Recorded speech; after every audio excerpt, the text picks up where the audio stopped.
We'd have to do research on you, and I was watching you on Dr. Phil, and you were discussing your addiction. Pornography. Yeah, and I was saying to myself, how do you get off that? How do you stop doing that? You know, because Mike, I had cause I would watch it openly. I would never hide it. I would watch it, and my wife would come in. What the fuck are you watching? Just watch it, you know. And then when he was expressing that, he was hiding. I said, "Why? Why did he hide from it? You know, why did he hide, you know? See, man. Let me tell you something, man.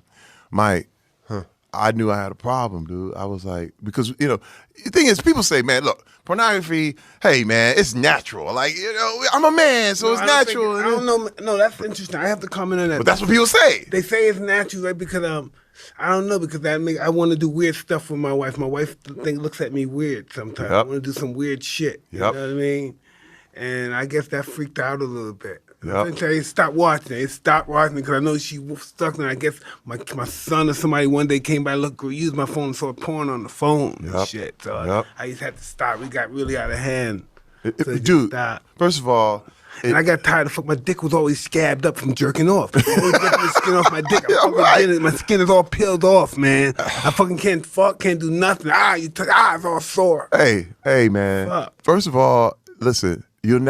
There'll never be enough porn to satisfy you. Yeah, there'll never be enough. It's not healthy. Yeah. It's not. But, hey, man, look, there's never enough. Yeah. I remember, like, man, you could spend 3 hours looking for the perfect image. It's real dark. You really see somebody smacking somebody and choking somebody. And then you feel like, whoa, did I watch that?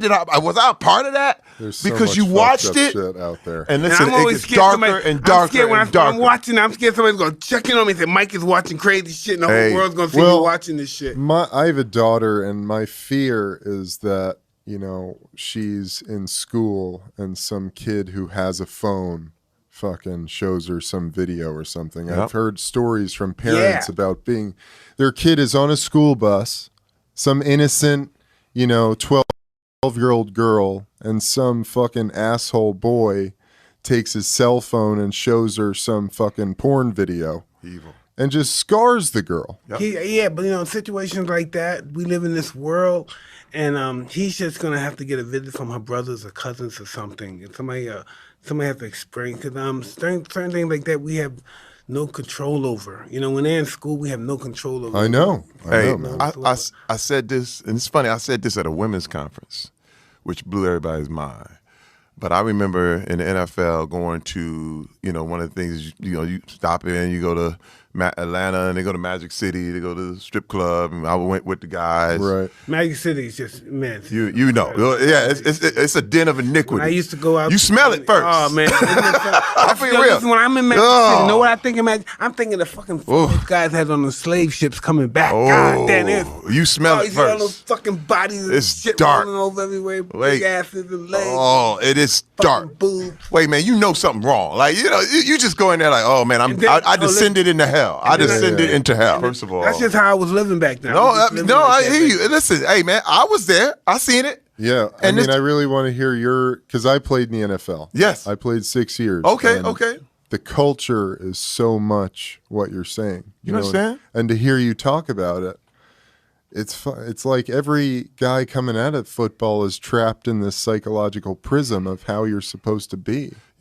I'm gonna tell you. That's that toxic masculinity. That's why when I say toxic, but understand, like when I say when because you think I'm at the strip club, it's natural, but what's happened? This is what I said at the women's conference. What happens is you see the girl and she's doing her thing, but then she starts talking, and you're like, why are you talking? Shh, like you're ruining it. And don't talk about your bills or your kids or hey, shut up. You know why? Because she's becoming a human. The realization is that you are in love with an image. You are in love with something that's not real. But once they start talking, and it's like, why is this irritating? See, the problem is, and this is the thing, men got mad at me. Men got mad at me because I pulled it out there. But the thing is, I said, when men are like that, even with porn, or with strip club, or anything like that, women aren't all the way human. This is what I mean. They're only like 3/5 human. Yeah. Because you know, as long as you just stay smiling, because it's the fakest smile you've ever seen. Yeah. But you don't care. Just fake smile, fake it, and do what you do. But the thing is that when somebody's not human, you can do anything you want to them. It's a fantasy. Yeah, You can do the same way with anything. slavery. You know, they dehumanized them. 3/5 human. You know, but they're not human. This is not pain. This doesn't hurt them. And that's how No, we look they at can be women chained like up in the that. cold, no problem. And yeah, No. some women people do look at women like that. And listen, what's happening now, like we did the Gillette commercial about, toxic about that. masculinity, the whole thing, and men flipped out. They were like, oh man, they don't be telling us what to do and the whole thing. But all I can really compare it to, because all we're saying is just be good, be a good guy. That's what the Gillette commercial was. It's like, hey man, be a good guy. Yeah. Just don't dog people out. People got mad. Me was like, fuck you. Fuck you. I ain't being no good. No, I believe in humanity. I know. I believe in humanity. Well, and I men- believe people want to do good. I believe people want to do good, but some people just can't do it. What? But this is the thing. This is People the wanna thing, do it. I Mike. don't believe everybody's bad, but just some No, people no. And let me can't tell you, do they're it. not. There are no evil people. There's only evil thinking. That's it. If you think evil, you are evil. But once you start thinking good, all of a sudden, you just